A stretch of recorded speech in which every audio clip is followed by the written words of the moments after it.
All right, guys, let's start. Just to remind you, please keep your cameras on. All right. So first and foremost, today we'll be learning as part of this essay boot camp, how do we score high marks in the essay paper in general and philosophical essays in particular. But before moving ahead with the agenda, first I would like to know who all have written the test, the assignment that was given to you guys. Who all have written the test?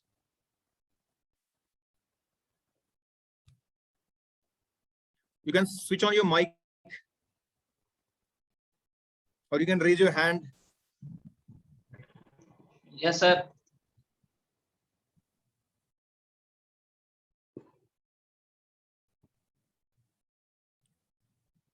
Okay. Some people have written the test and some have not written the test. So even those who have not written the test, I would suggest you guys, after this discussion, do try to attempt the test afresh. And if this is being recorded and if this will be posted online, those watching it online, I would suggest them as well.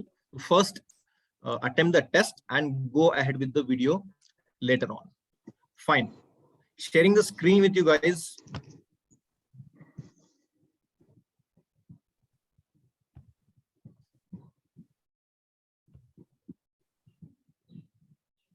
All right. So the assignment, the philosophical topic that was shared with you was, do not go where the path may lead, go instead where there is no path and leave a trail. So this was the topic. And those who have written the paper and those who will be writing the paper, some people might have thought that the topic is a bit vague in nature or is a bit. Yeah, please keep your mics on mute mode, guys. Please keep your mics on mute mode. Some of you might have thought that topic is a little bit abstract in nature, but in today's discussion, through using these very topic, we'll see how we can objectivize or concretize these seemingly abstract topics, vague topics, and how we can simplify our philosophical essay writing. Another thing that many students must have faced is that what content do we use in philosophical essays in general or this particular topic that we are seeing in particular. So again, we will be using very simplistic arguments, very simple examples, very simple ideas, which we all are expected to know. Anyone who has written prelims with good amount of preparation and who is expecting to write mains, he or she is expected to have this basic information, as you will see as we move ahead in our discussion. So reiterating the topic, do not go where the path may lead, go instead where there is no path and leave a trail. So first, let's read out this short introduction. There are many questions about introduction asked. Let's first read it and then understand the idea behind it. It goes, as in the later Vedic period, the society was turning miserable due to the rising orthodoxy, leading to suffering of women, peasants, Vaishyas, and poor farmers. With the entry of Buddha in around the 5th century BC, the system started changing and there were incidents of growing equality and instances of growing equality and in the society. The path chosen by Buddha was different from the traditional one, and it has risen to the new religion called Buddhism. The middle path theory, the challenge to orthodoxy and the values like love, compassion, equality, and peace flourished in ancient India. Thus, Buddha gave a new path to the world to follow and led people like Ashoka, Mahatma Gandhi, as well as the constitution makers to follow his string. Now, the idea that we have used in this introduction, the references we have used of beat of Gautam Buddha, be it Buddhism, be it Mahatma Gandhi, Ashoka, constitution or constitution makers, these are well known to all of us. But let's see how we have used this effectively to present our understanding of the topic to the examiner. As a topic roughly states that do not go where the path may lead. There is an existing road already, but do not choose to go on that path. Instead, carve a path of your own and leave a trail so that in future other people might be able, or they'll be helped to lead in onto the same path. That is the main crux of the topic. And have we been able to reflect that crux in our introduction? We gave a context of ancient India, 5th century. Then we showed how Gautam Buddha came and chose a particular path that led to instances of progressivism, equality, and things like love, compassion, and all prevailed. And in the future, people took cue from learnings of teachings of Buddha, and those people were none other than Ashoka, Mahatma Gandhi, as well as the constitution makers. So a pretty explicit connect to the topic, a pretty explicit connect, because here, as the topic says, Gautam Buddha carved a path of his own rather than choosing the prevailing injustice, the prevailing path that was there, and he left a trail for people to come in the future. Okay, so is everyone clear how we have drawn an explicit connect by using these simple examples in the introduction? We haven't gone for any creative write-up. We haven't gone for any quote, any story, anecdotes, newspaper headings, and so on. Is this quite clear to everyone, guys? Ani, Sujita, everyone? I can't hear you guys. Yes, sir. All right. So after the introduction is done, more so in philosophical essays, there is a component that we write after the introduction part, which we call the definitional paragraph. The definitional paragraph. What do we mean by definitional para? Here we identify the keywords given in the topic. Now, precisely because philosophical topics are quite vague in nature, they might even seem quite abstract in nature. It is very important to objectivize the topic and to provide some degree of concreteness to the topic so that we can follow that as a reference in our subsequent write-up. And how do we bring objectivity? How do we bring that concreteness? It is by identifying the keywords given in the topic and elaborating on the keywords in our own language. So what are the keywords here? As you can see here, it's written, the word path connotes a broad meaning. It may be different channels, courses, ways, or risks that one may choose to bring change in the society. The word trail connotes. Now, first keyword path, we have elaborated it in our own language. Then another keyword trail. The word trail connotes different traditions, ideas, benchmark, values, innovation, or impact one can leave on the minds of the people. Therefore, the whole purpose of doing something which is new and will be remembered and followed for generations keeps the person alive in the minds of many. So the definitional paragraph, in other words, we are involved in deconstruction of the topic. Deconstruction of the topic, that is breaking down the topic into its essential fragments, be it its essential fragments of phrases or its essential keywords. That is how we make sense of that philosophical topic, and reiterating the fact, this deconstruction acts as a reference point for us to which we can come back and take cue while writing our main body. Even the subsequent write-up is nothing but an extension of this definitional para. Many thinkers, philosophers, innovators, and great personalities come and go, but a very few impact the society and are remembered throughout history. These people choose ways which are not preferred by others. They leave mark on the society by the choices, inventions, ideas, or works. Thus, they can be considered as the torch bearers of human evolution. That is why they are followed and admired by the people across boundary lines and bring people together, expanding globalism. So the definitional para has been broken down into two, and the keywords have been elaborated upon in our own language. Now, this is just for your reference. You need not copy this language. You need not make templates out of it. We need to do it in our own language. That is the most important message being conveyed here. Then, after the definitional para is done, what do we do when we start with the main body?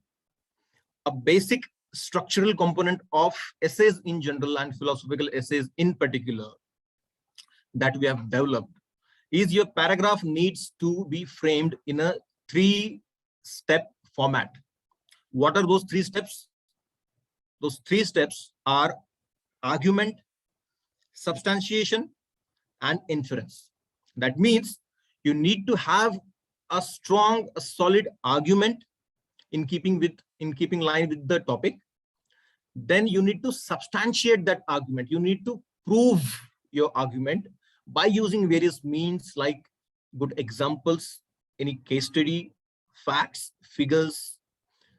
Finally, you provide an inference where we try to make a direct connect of this paragraph to the main demand of the topic.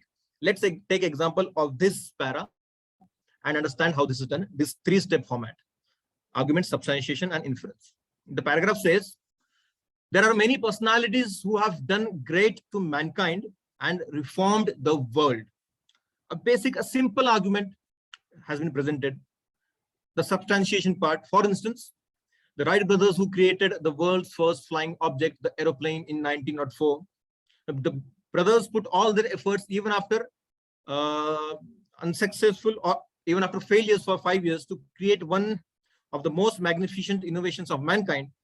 They left a mark for others to follow and helped us bring the world closer than earlier. Then we come to the third part, inference. It was their choice to do the impossible and take risk, which made them successful and gifted mankind with such a new era of invention. Okay, so a few important things that are worth noting here. When we read this para, we should be able to make an explicit connect of this para with the topic. Remember, the topic says, don't follow a path that is already there, carve out a new path in a way that other people should be able to follow you in the coming future. So here, as we have given a strong argument and then we have substantiated it, we have in a nutshell said that Wright brothers, like flying in those times was considered to be an impossible proposition. But these guys, these people had that vision. They kept on trying. And as it is written here, they left a mark for others to follow and help us bring the world closer than earlier. And aviation sector is, as you know, developed today as much it is. And in the last ending parts, we try to connect this to the main topic. So why is this necessary? Why do we need to keep hammering the examiner that, look, I am hooked to the demand of the topic? So there is one humorous way to understand this. On a lighter note, for some time, let's think of the examiner as the Amir Khan of the movie Ghajini, who keeps on forgetting things after short intervals of time. Now your essay write-up is going to be a lengthy write-up that he'll be reading for another 30 minutes or so. So to keep him hooked, or the examiner should not feel at any moment while he's reading your essay, he should not think or he should not feel that you are digressing from the main demand of the topic. The moment it thinks that you are digressing from the main demand and you are just loading the essay with content that is not relevant to the topic, there is high chance that he'll reward you lesser marks. So that's why this hammering of, look, I am hooked to the topic, I'm not digressing, needs to be done on a constant basis in each and every paragraph. So that's why it is highly important to use this 3-step format of argument, then a proper strong substantiation, and then proper inference connecting the para to the demand of the topic. Moving ahead, another para. Similarly, taking risk with new technology so as to improve on earlier effort to increase the efficiency also needs a lot of inner belief. Now, this is an argument. This is an argument that is being made by the writer or you who are writing the essay. This is a good, strong argument. Then the substantiation part. Look at the introduction of assembly line manufacturing in automobiles by Henry Ford in 1913. The assembly line reduced the time to build a car to just 1 hour 33 minutes from earlier 12 hours.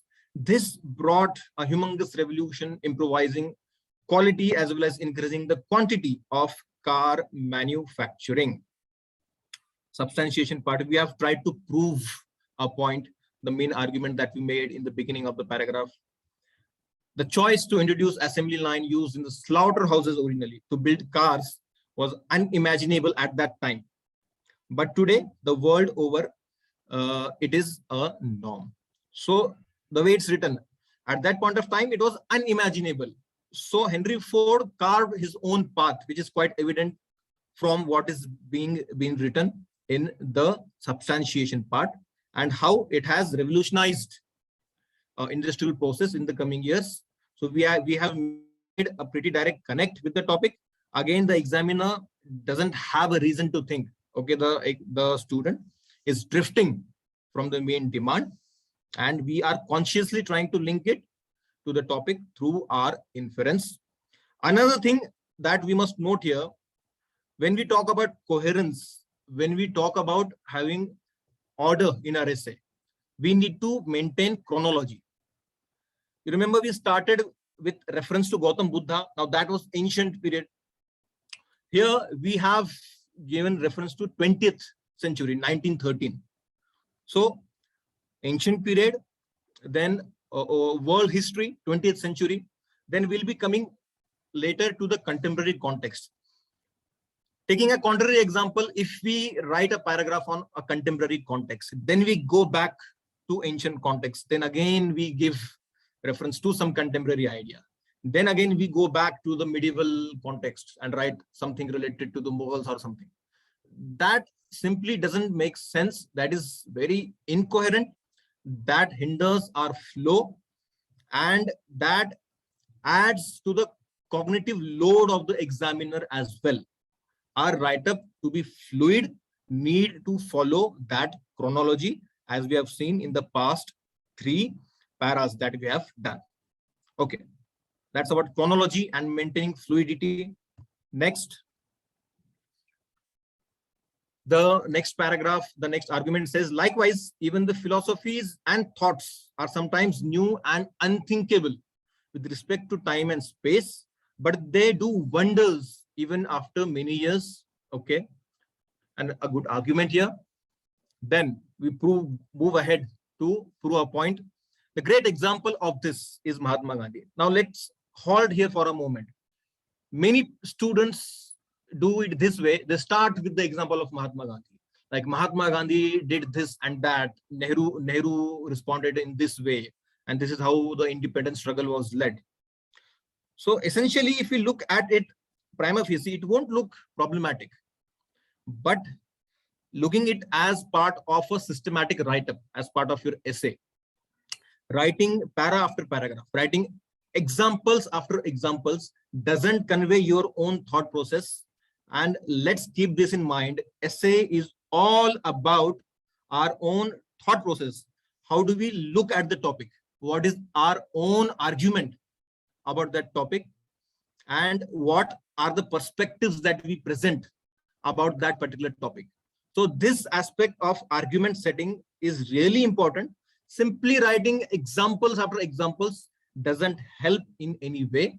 Examples are important. Facts and figures are important, but to prove our own argument. So coming back to this argument, the great example of this is Mahatma Gandhi, who took the path of non-violence even when violence could have given freedom earlier to the country. In spite of forces like the extremists, S.C. Bose and Jawaharlal Nehru chose non-violence to give India a bloodless independence struggle. Gandhi gave new ideas of Sarvodaya, Swarajya, as well as Satyagraha for achieving the inner peace and conquering the heart of the wrongdoer. Even after his death, the anti-apartheid struggle of South Africa, led by Nelson Mandela, was based on his idea. Thus, he left his new thoughts and ideas for the world to think and achieve goals of humanity. So again, a pretty direct connect. How the leaders of Indian freedom struggle carved their own way through the means of non-violence, through the means of bloodless independence struggle, and through means of new concepts, new ideas that they gave, Sarvodaya, Swarajya, Satyagraha, and how that trail was picked up by people later. And here we have given an example of Nelson Mandela and how he achieved his goals by using those very ideas as propounded by our leaders of the freedom struggle. And at last, we have written that thus he left his new thoughts and ideas for the world to think and achieve goals of humanity. So the last and important part, inference part. What is the gist of this paragraph and how is it relevant to the topic? So you must have been observing that each and every paragraph is independent in its own sense because it has a direct link with the topic, and there is no seeming digression from the topic. If we are able to see this, certainly the examiner will also be able to see this, feel this. All right, moving ahead. Next para says, apart from historical context, even in the political field. Now we must take this into consideration. How do we move ahead in our essays, or how do we convey to the examiner, okay, till now I had been analyzing the topic from a different point of view, and now I am changing my gears and moving towards a different kind of analysis.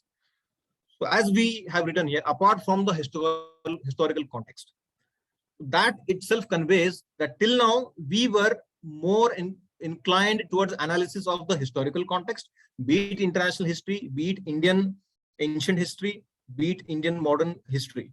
But that was more of a historical analysis. So apart from historical context, even in the political field, we see many impacting personalities who have set of new benchmarks, which one could think of. A prime instance of such is Chief Election Commissioner of India, T.N. Session, from 1990 to 1996. He cleaned the electoral system in India, introduced electors' photo identity cards, brought in letter and spirit, full implementation of model code of conduct.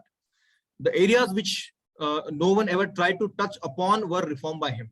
The challenge he gave to bad politics led to an increase in accountability and transparency that even today more such demands for electoral reforms are raised. So even today such demands are being raised because TN Session had taken such steps, and that is considered as a benchmark. Then we continue. Thus he gave the idea that change is possible only if one can take trouble to explore the new ways. Again, a pretty direct connect, three-step formula, an argument followed by a substantiation part, justification part, followed by an inference, and a pretty direct connect being made to the topic. Another thing that you must be able to observe, that in all the ideas, in all the arguments, in all the substantiation parts that we have used till now, like we have read 4-5 paras till now, we have been using the very common examples, the very common ideas that we have. Everyone among knows about TN Session. Everyone among us knows about Mahatma Gandhi, Jawaharlal Nehru, Nelson Mandela. Everyone among us knows about Henry Ford if we have gone through the world history component. We know about Henry Ford and other examples, Gautam Buddha, Wright brothers. This is no rocket science, as there is a general perception. To tackle philosophical essays, we need to have a very refined language, that we need to present examples that are just out of the box and so on. So here we are busting that myth. We can remain as simple as possible, as rooted to ground reality as possible, yet deliver a compelling narrative. Okay, coming back to the paragraph, we are done with this para where we referred to TN session. The next para says, in today's world too, there are many such instances and examples where we can find new horizons being touched, which were never thought of by anyone earlier. Okay, that is a good sound argument. We move ahead. There are examples from economics where we can find Muhammad Yunus, who revolutionized the idea of microcredit and microfinance, leading to the establishment of Grameen Bank in Bangladesh. The idea not only provided credit, but it also brought financial inclusion and created many small entrepreneurs in Bangladesh and doubled its economic growth. For this, he was awarded the Nobel Peace Prize to create social and economic development from below. Many such models on the lines of Grameen Bank are in operation today in the world and have increased scope of inclusive development. Again, that same theme is kept alive. How Muhammad Yunus forged a different path rather than going for the existing path of macro credit. He went ahead with the idea of microcredit, and how he left a trail, how today financial institutions across the world are using this phenomenon, this concept of microcredit for inclusive development. So again, the theme is alive, very much alive in this paragraph, and that's three-step format: argument, substantiation, inference is very much intact. All right, quickly moving ahead. Another dimension that we are covering here. Okay, let's understand one thing.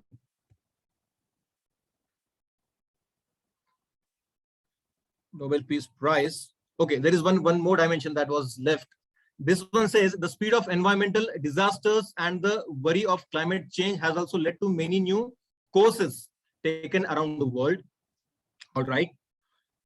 The Fridays for Future movement, started by Greta Thunberg, a 17-year-old teen, has led to seriousness among the teens about climate change. The demand of the younger generation to the old generation for acting against climate change and to save their and the coming generations' future. This has brought the responsibility and belongingness among teens and made the leaders around the world answerable to them. Hence, a strong motive and determination in oneself can help to come up with the idea which will be followed and admired by many coming generation. Now here there is a slight shift. Rather than just presenting historical contexts as to how people carved their ways and how it led to trails, how it led how they left trails and other people could follow their path, could use and reuse their ideas. Here we are being a little bit futuristic.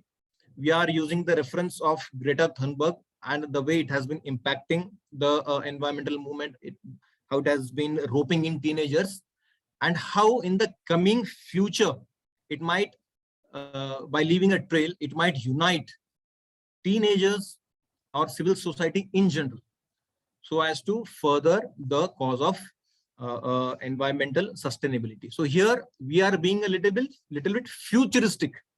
So that shift from sticking to the historical context, we are looking at the topic from a futuristic perspective as well in the main body itself of our essay. I hope that is quite clear. We are not being monotonous. We are trying to be diverse as possible in the manner in which we are tackling this particular topic. Okay. Now, one thing we need to understand, some things that I haven't incorporated in this particular essay, because it's not possible in a short video discussion to convey or to teach or to learn each and everything with respect to structural organization of essays in general and philosophical essays in particular. Say, for example, connecting lines, connecting sentences. We know that we need to have an organic connect between the paragraphs in specific and in the entire essay in general. We need to have that organic connect. But how do we maintain that? One thing we have already discussed about the chronology. How do we maintain chronology? We do not jump chronology.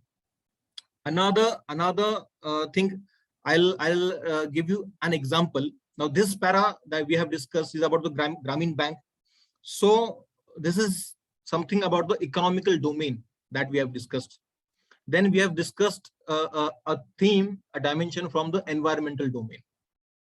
So again, I'm giving you a raw example that's coming to my mind. Don't make a template out of it. This is just a raw example. What connecting sentence or how we could have used the connecting sentence here? As earlier dimension was on economy, this one is on environment. So a connecting sentence could have been not only in the arena of economic development, or not only in the arena of inclusive development, but also in the arena of environmental sustainability. This particular idea stands equally true. I hope you get the point. Now, this is just a raw, a crude way of connecting it. This can be refined a lot when we pen it down on paper. But this is how we use connecting sentences to have that connecting thread between paragraphs and throughout the entire write-up. All right, moving ahead, coming to another very important component of our essay writing in general and philosophical essays in particular. One important component that we saw earlier was the dimensional analysis, our definitional paragraph, where we did deconstruction of the topic. We pinpointed on the keywords, the key phrases, and we elaborated upon those key phrases, keywords, so as to make more sense of the topic and to provide objectivity and concreteness to the topic, which is otherwise on the vague side, or which is on the abstract side. We provide concreteness. That is one important component. Another important component of your philosophical essays is providing counter perspectives. Now, till now, whatever paragraphs that we have referred, these paragraphs have taken the main proposition of the topic to be true. We have taken the main premise to be true. As the topic says, we should not follow the path that is already present. We should carve our own path, and we should inspire others. Leaving a trail is nothing but inspiring others to be able to follow that path. So we have taken that proposition to be true and written all our paragraphs in line with it. But now we'll counter that main premise. We'll counter that main proposition. Let's first read this para, then we'll elaborate further on it. As the para says, not all the ideas or paths are always moral. Even sometimes there are wrong means which are used to achieve desired ends. That's the main argument of this counter narrative, counter paragraph. For example, the aim of Harshad Mehta was to become a big bull of the Indian stock market and create history. He wanted to become a rich man just by trading in the stocks. Though he chose many unconventional and untraveled paths to achieve his dream, ultimately it led many people losing their money. Thus, if a path is virtuous, you need to do it. But if it is one should not choose it to achieve success. A word is missing here. Okay, the aim should always be greater good of the greatest number while choosing any path. Even pain to one may derail the journey on the new path. So this is a counter narrative that we are presenting. I can see Praneeth having a smile on his face. I think he's quite relating to what is being said. All right. So a counter narrative. again, coming to the point, why is it important? A counter narrative or a counter perspective conveys to the examiner that the student is not only able to think on the topic, but he or she is able to think beyond the topic. And it shows our ability to think constructively, and it shows our ability to look at that particular topic from different points of view, rather than giving absoluteness to any topic. We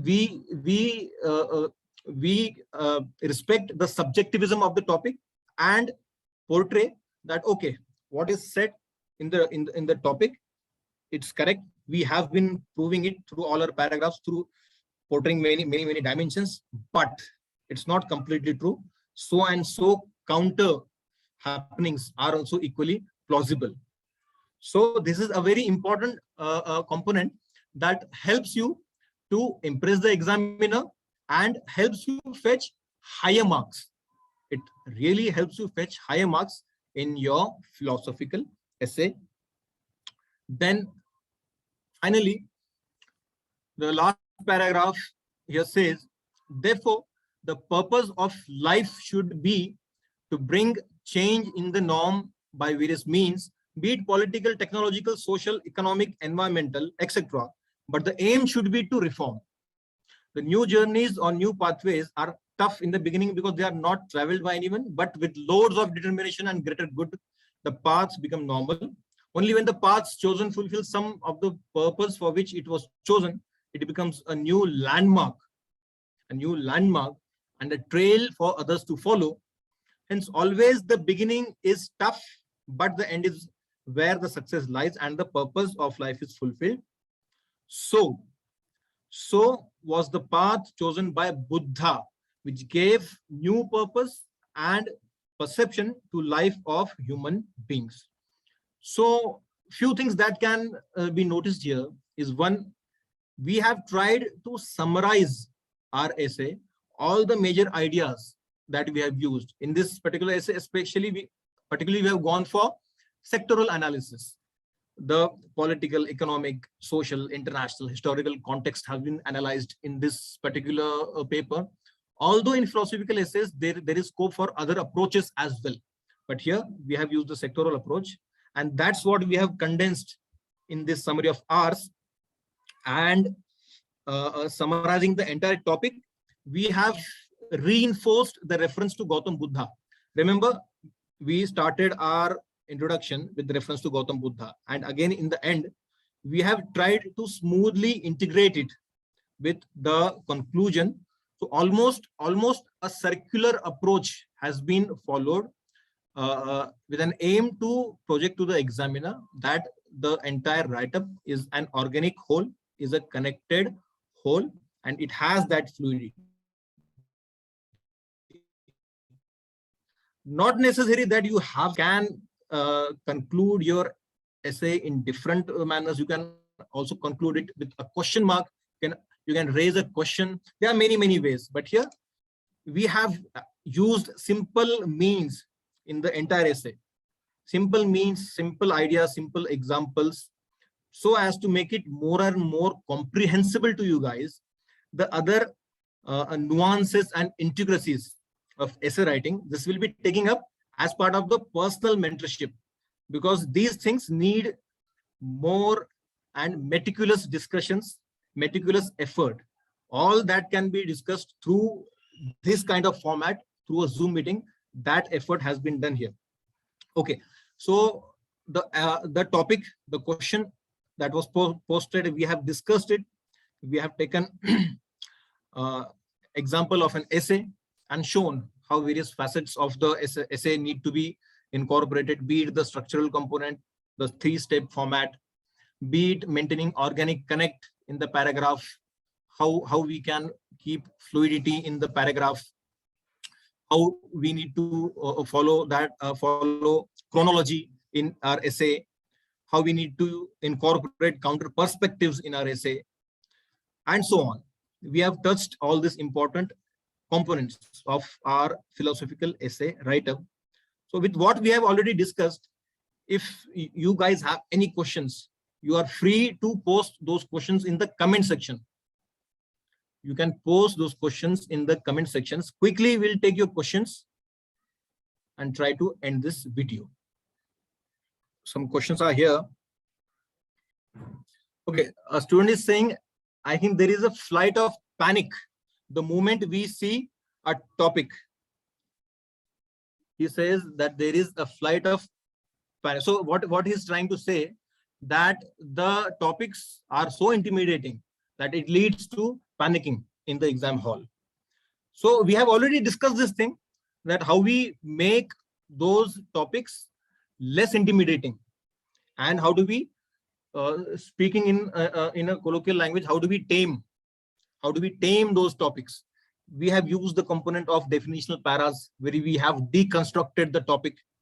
When we tried to make sense of the individual keywords, elaborated or expanded those keywords in our own language, which made more sense to us. And that's how that particular step is really important in containing this topic, in taming this topic, and lessening that element of panic in the examination hall. A very important component of our essay. Another question is, where does the connector come? As a small separate para. Okay, so this student is asking about connecting sentences. Where do we use them, or do we write separate small paras as connectors between large paras? So see, from what I have learned in the past few years, having interacted with many rankers, toppers, students, aspirants, and having analyzed copies of those students of mine who have made it to the final list and who have scored good in essay, one thing I have learned is a segregated format doesn't suit our essay write-up. Essay is more about free-flowing ideas. The more we keep it free-flowing and standard, paragraphs of standard size, the more it helps. So when it comes to having a connector, a connecting sentence, it is better to use it in the beginning of the paragraph. And we use keywords from both the paragraphs, the earlier paragraph and the subsequent paragraph that we are going to use. And that is how we connect the two paragraphs, using keywords from both the paragraphs. The way I gave you example of the economic domain and environmental domain, the way we tried to connect it. So that is an example how we use connecting sentences. Okay, another student says, yes, sir, very general examples. Yeah, so general examples have been used as a matter of purpose here to bust the myth that philosophical essays needs some genius minds, some very brilliant minds, and like common janta cannot score good marks in essay. So that is a myth that we are trying to bust. That's why we have kept it very simple. All the examples, all the arguments, all the references are as part of your GS preparation. You learn them as part of your GS preparation, your ethics preparation, even your optional preparation. Okay. Can we use headings and pointers in essay? Okay. Again, an important question. This question is more asked. Now, this question is asked by Arvind. First of all, I would ask you, Arvind, are you an engineering student? Because in general, students from technical background and more so from engineering background have this question. Right. So this will be situational based, more so in conventional essays. Apart from philosophical essays, in conventional essays, subheadings can come in handy. If the say for example, the topic has 2 subparts or it has 3 subparts, we can address those 3 subparts by giving 3 different subheadings. So that can come handy.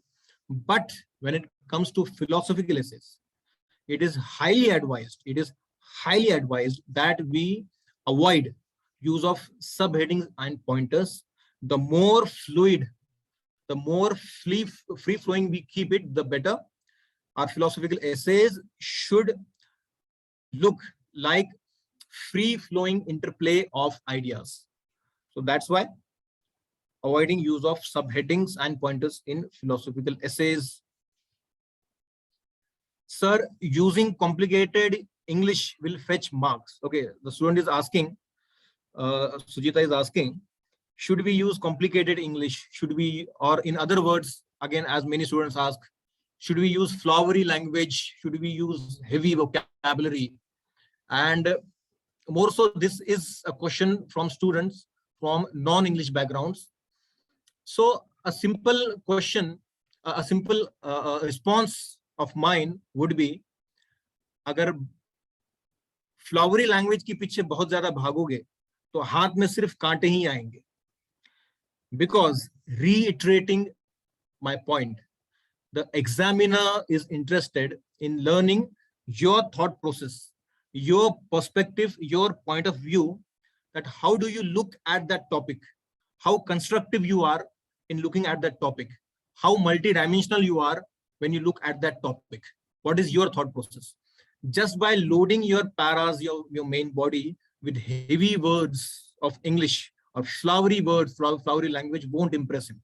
Is not there for that, is there to test you, not your English or your command or English. Okay. Okay, how do we start thinking for an essay? Argument wise or example wise? Okay, this is another topic in itself, because we'll need a different video altogether, because this question pertains to rough work, how we do rough work before we start writing the essay.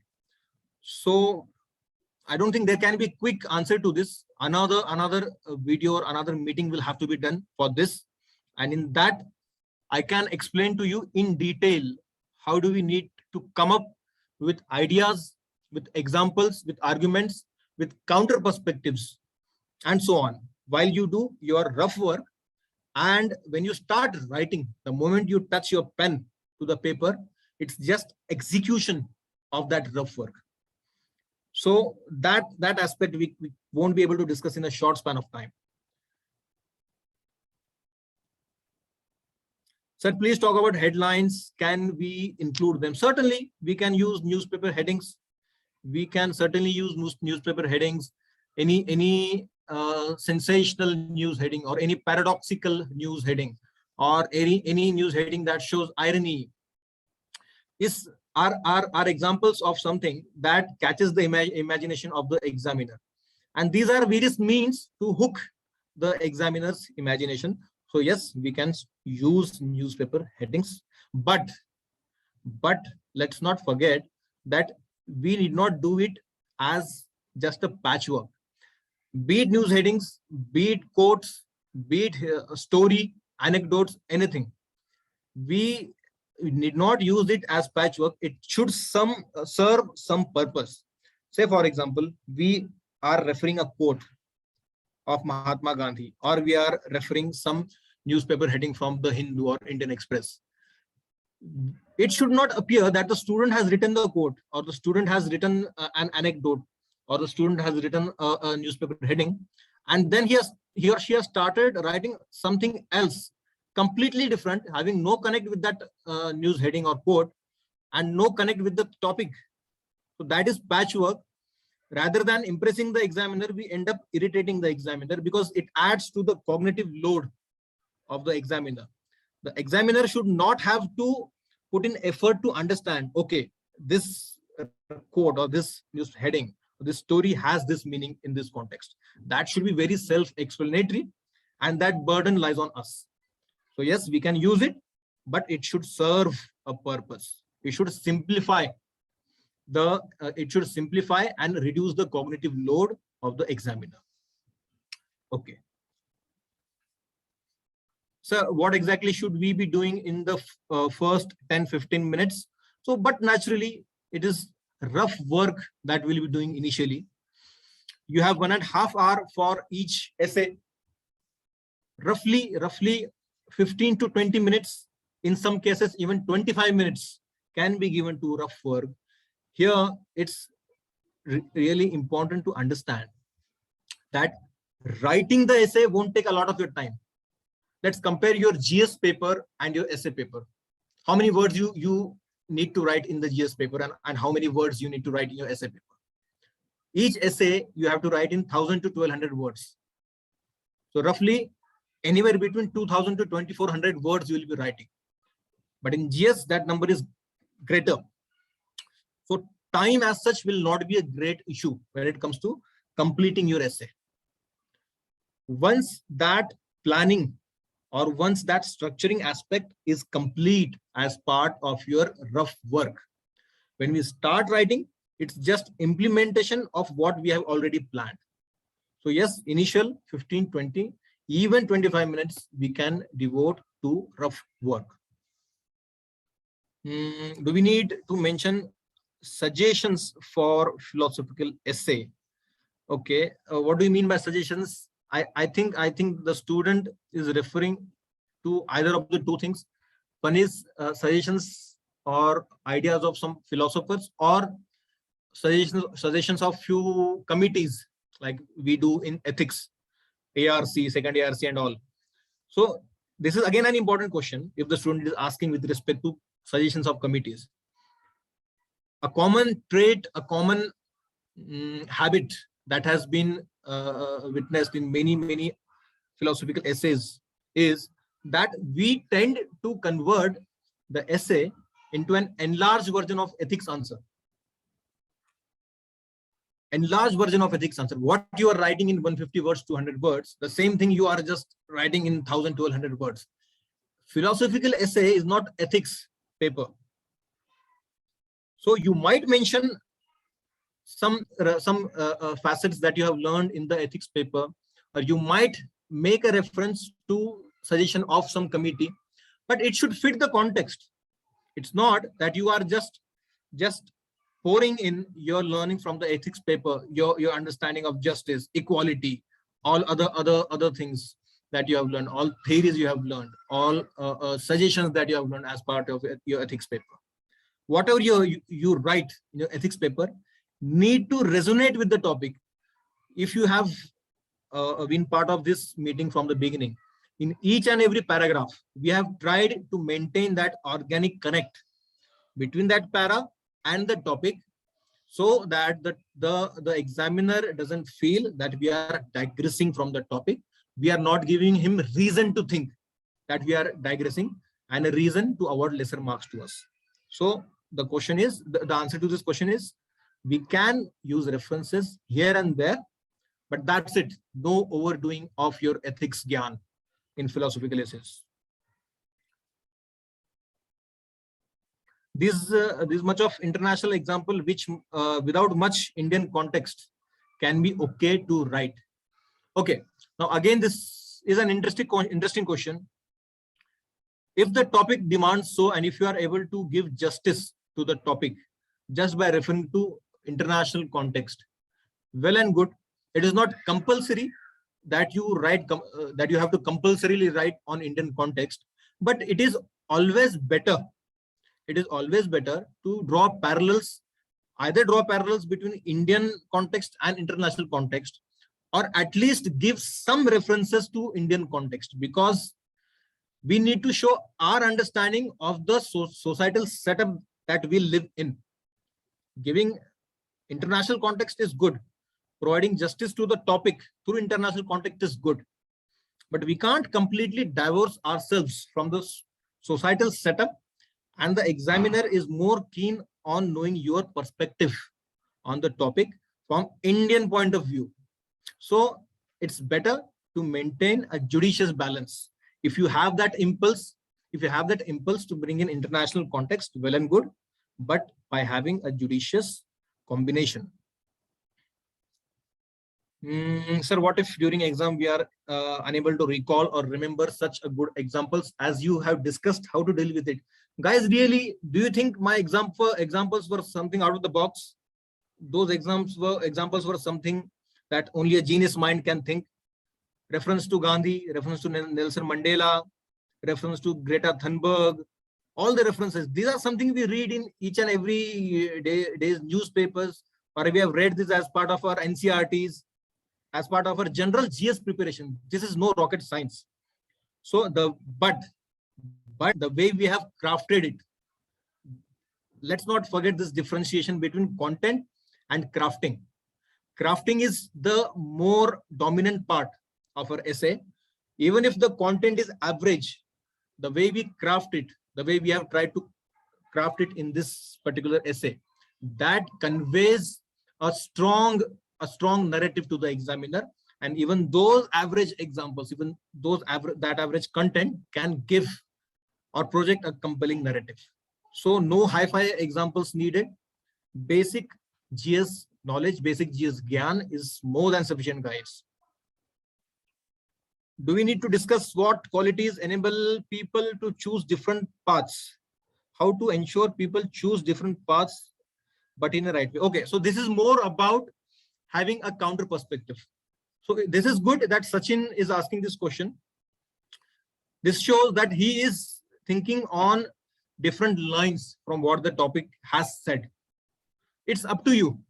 As a rule, we follow the rule that we'll be using at least one counter perspective, at least one paragraph, and maximum 3 counter perspective. Maximum, even 3 is more. Maximum 3. The reason is, if we go on narrating counter perspective after counter perspectives, one after the other, it may look more of a digression. And we don't want to show it as a digression. We only want to show to the examiner, okay, we can even think from this point of view. And this is our judicious combination of our thoughts, the way we think. But if you write 4 paragraphs, 5 paragraphs, one after the other, showing counters after counters, so that is more of a digression. We don't need to, or we don't intend to give that impression to the examiner. How can we make our essays more comprehensive? In this essay, we could also include modern examples like the ideas of modern unicorn founders. Certainly, we could have used many examples. See, when it comes to content, there is no fixed rule that you should be focusing more on the contemporary part, or you should be focusing less on the historical part. That is your prerogative. The author of the essay has complete authority when it comes to open-ended essays, or when it comes to philosophical essays. The content he or she wants to use, okay, he decides or he decides regarding the usage of content. But again, the rule remains the same. The way we craft it, the way we structure it, will ultimately fetch us marks, and not just using many examples or loading in a lot of. I missed the session. Can we get the recording, sir? I believe it's being recorded, and I think it will be shared. Sir, can you please speak the distinction that one must follow for general essay and philosophical essays? Now, again, guys, this is a different topic altogether. Now, we can't expect to be so elaborative in a Q&A session. In this particular discussion, we have focused more on philosophical essays. Conventional essays, we have to follow a different strategy. I'll just say that in conventional essays, the topic is more well defined. Say, for example, there is a topic on women empowerment or role of women in the evolution of Indian economy, or Indian startups, Indian unicorns, or so on. So that's a very specific topic, and because that is very specific, we need to be specific in our elaboration as well. So we can't think, or we can't hope to kill 2 birds with a single stone here. Our approach to philosophical essays is going to be different, and it will be different for those essays. Giving you another example, in conventional essays, giving way forward is also a good idea, because it is highly likely that we enumerate many negatives, we enumerate many problems, we enumerate many issues in the write-up. And as a civil services aspirant, or someone who looks to be a civil servant, we can't just end up showing or enumerating our complaints about things. We need to give solutions. So a way forward kind of a thing or ending for conventional essays, that kind of a conclusion for conventional essays is more suited. Again, it will need a different discussion altogether as to how we can, or how we need to tackle conventional essays. So can we end a para with a question and then answering those questions in the next para and substantiating it? Can we use it in 2-3 paras? Okay. So one thing we need to understand, again, a very good example, a very good question. One rule that we follow in our essay writing is one para is equal to one idea, or conversely, one idea is equal to one para. So if we have referred to an idea, if we have referred to an argument, if we have referred to an example, we won't be using it, we won't be repeating it in any of the subsequent paras. Because put yourself in the shoes of the examiner. Put yourself in the shoes of the examiner. And if you are reading an essay written by someone, and back to back, 3 paragraphs are speaking on the same theme, on the same argument, would you not feel that the student or the author of that essay is restricted in his or her thought process? He is looking at the topic from a very restricted point of view. He or she is not able to think beyond these dimensions. So one idea will be concluded in one paragraph. Regarding using question marks, certainly, as I've already said, we can use question marks, especially in our concluding remarks, so as to incite a thought in the examiner's mind, but we need not stretch it across paragraphs. I hope that is quite clear. Can we bring civil services aspect into our essay? Like in the conclusion, can we end by some motivations we are following? Can we bring civil services aspect? Okay, see, I have seen many copies where students start with stories of a civil services aspirant. Now I can relate to that, I can understand, because that story is more or less relevant to most of the students out there. Story of a civil servant, civil services aspirant, the hardships he or she goes through, the way he or she prepares and goes through various processes. But guys, let's understand, when we use any stories, any anecdotes or any references, it needs to be broad-based.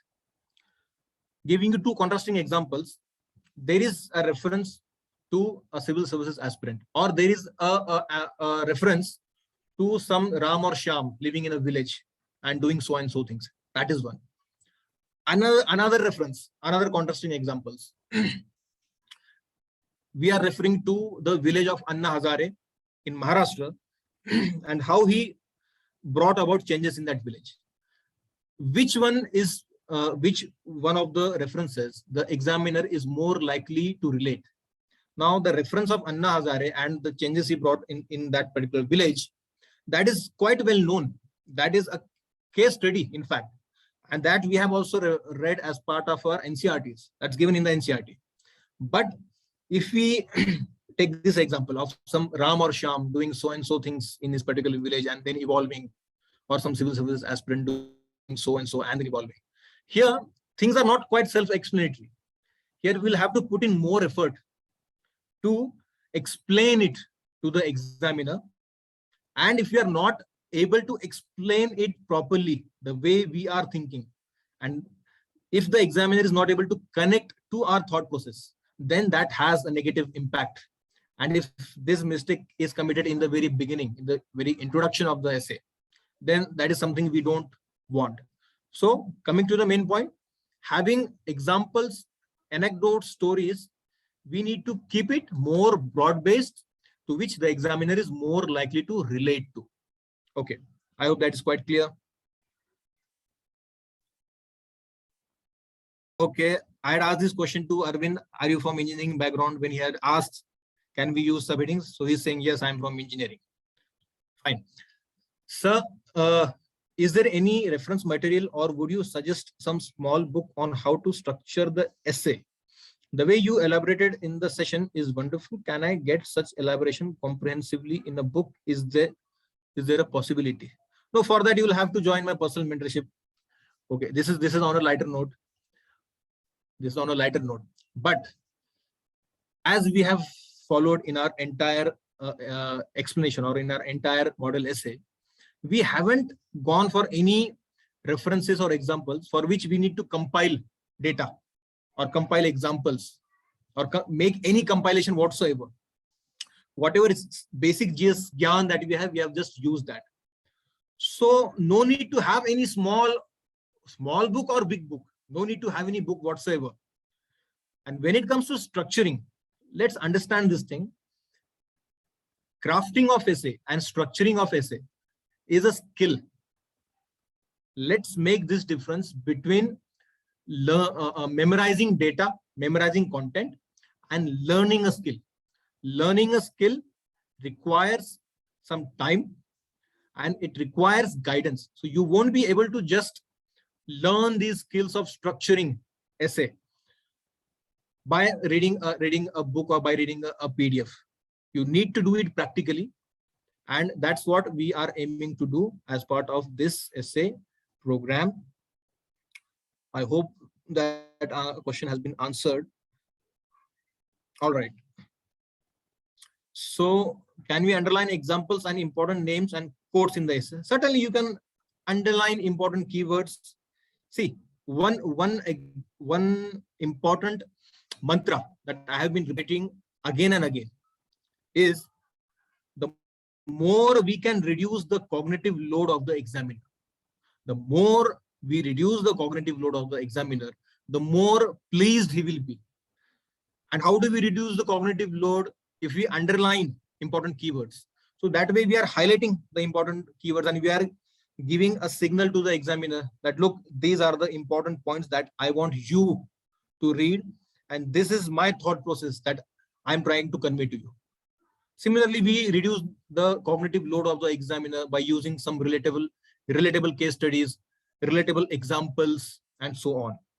Yes, underlining has a green signal here. Have some personalities and their effort in different walks of life. Hands would help link any essays. I mean, handy notes would help tackle philosophical essays.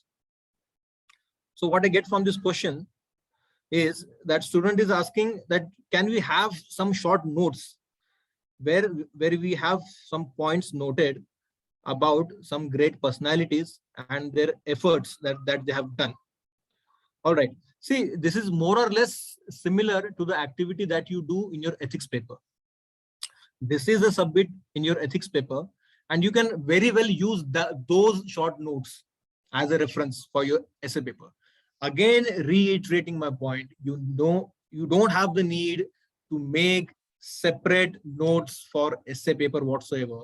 Already what you have in existing format, you can use it to the fullest extent. And as far as this question is concerned, you already do that as part of your ethics paper.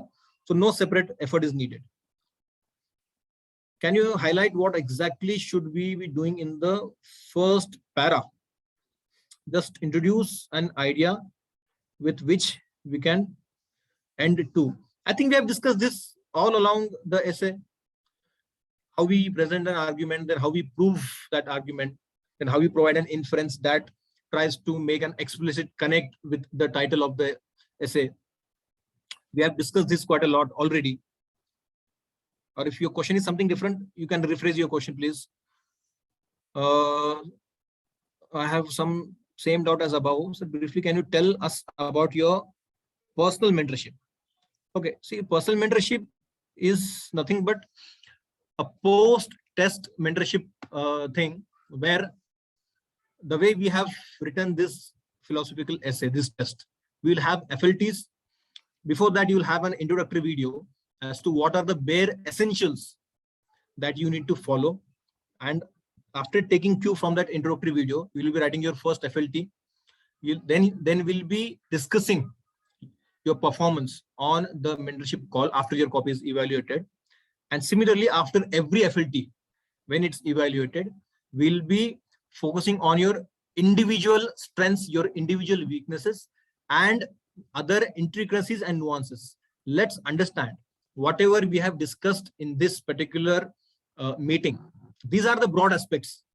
It's not possible to understand and learn each and every nuance aspect or other intricacies regarding essay writing or structuring or ensuring coherence and fluidity.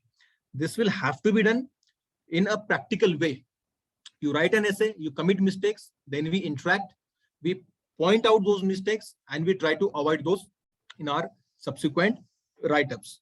That is what is personal mentorship meant to be, focusing on your particular strengths and weaknesses. Okay. Next question is, I meant the introductory para. First para to give a jolt to the examiner and wake him up from slumber. Okay, so first of all, the examiner is not in slumber. He's not feeling sleepy while he's checking our papers. But here, certainly you have a point. We try to make it hard hitting. We try to make it stand apart from the general lot.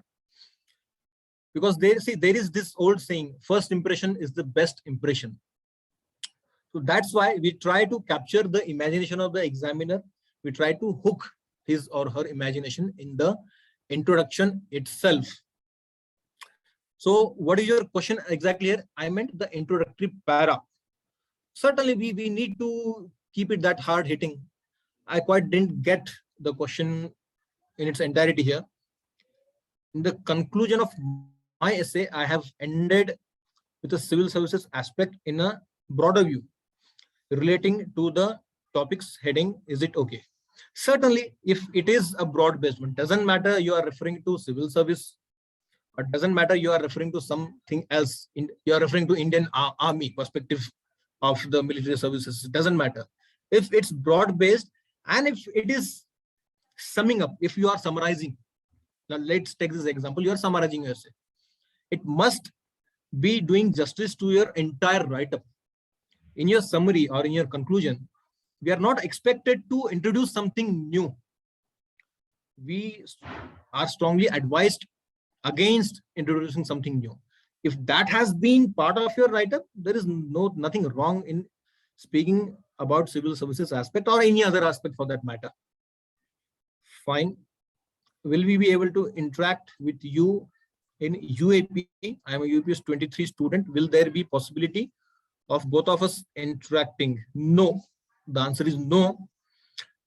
I'll be interacting with the students who will be part of the Smash Essay 2022 program, who will be giving mains in 2022.